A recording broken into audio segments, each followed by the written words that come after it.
After the exciting finish at the end of the NASCAR Cup Series race at Atlanta, there's been a spike in publicity for the sport, attracting new fans, soon-to-be fans, and those on the edge.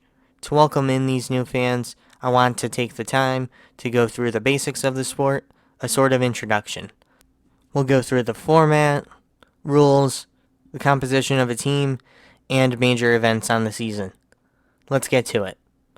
Before diving in, it is important to understand the race weekend schedule. A weekend is comprised of practice, qualifying, and then the race. Usually, there is at least one race from what is called a supporting series, which is where up-and-coming drivers show their talent and attract Cup Series team owners. Practice is what it sounds like, a certain amount of time for drivers to feel out their car and the track. Qualifying is when teams get to run the fastest lap time they can to set the grid for the coming race. The fastest is on what is called pole, the first position on the starting grid. The race itself is split up into 3 sections or stages. At the end of stages 1 and 2, the top 10 cars get points towards the championship standings. In the final stage, points are awarded to every driver in descending order of position, with the winner receiving the most points and a spot in the Cup Series playoffs. The Cup Series playoffs are comprised of exactly 16 drivers containing the race winners, with the remaining spots going to the drivers highest in points without a win. Their points are reset, but then are given additional bonus points for their regular season finish, stage wins, and race wins. Every 3 races, the bottom 4 of these drivers are eliminated from the playoffs. Just like in the regular season, a win in a playoff round gets you into the next. Over the next 9 weeks, the playoff field goes from 16 to 4 after the 3 elimination rounds. When it is down to 4, it all comes down to one race. The highest finisher of the final 4 in the last race of the season wins the championship. Now, as referenced earlier, there are support series, which are a gateway into the Cup Series. It is similar to the English Premier League football pyramid, where the competition gets tougher the higher up a series is.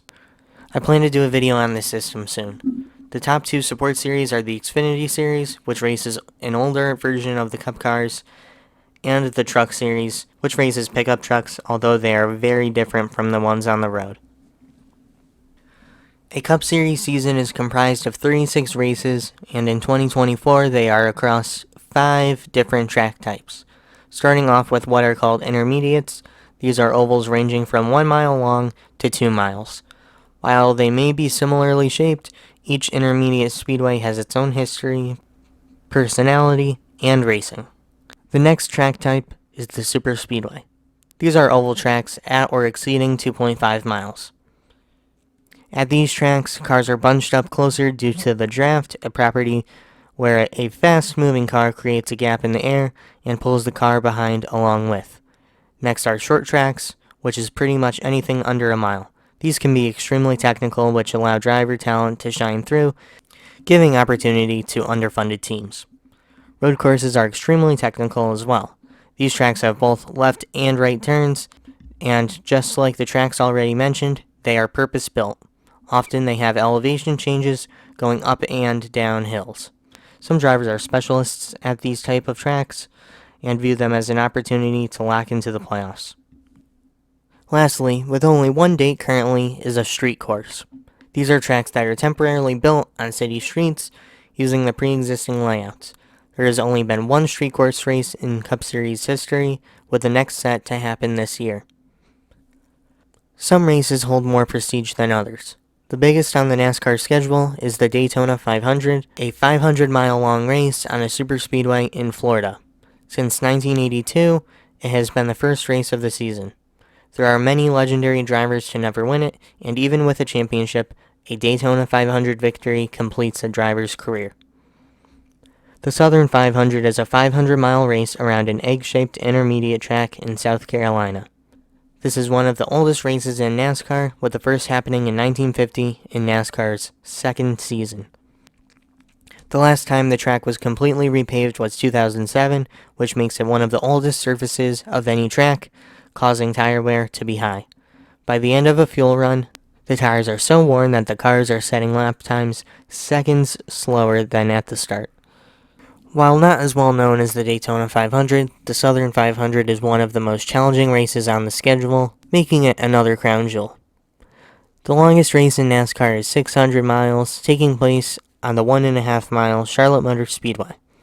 Not only does it get its prestige from being the longest, but it is also viewed by most teams as their home race, as the majority of them are based near the Charlotte, North Carolina area.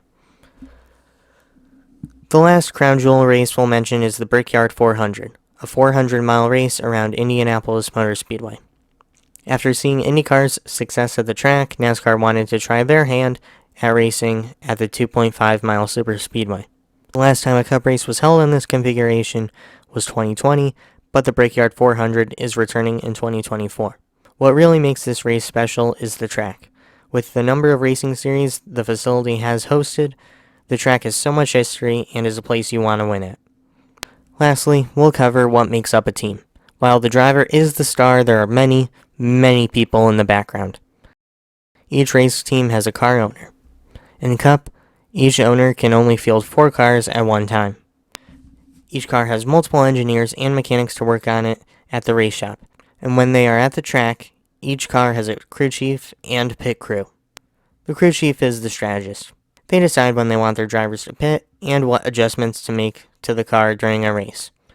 The pit crew is made up of around 10 members that service the car during a pit stop. This can be changing tires, making adjustments, or adding fuel. Pit crew members are athletes just as much as the driver. A crucial pit stop can make or break a team's race. Now that was just a quick rundown and introduction to NASCAR. There's still a lot to it, but these are just the essentials.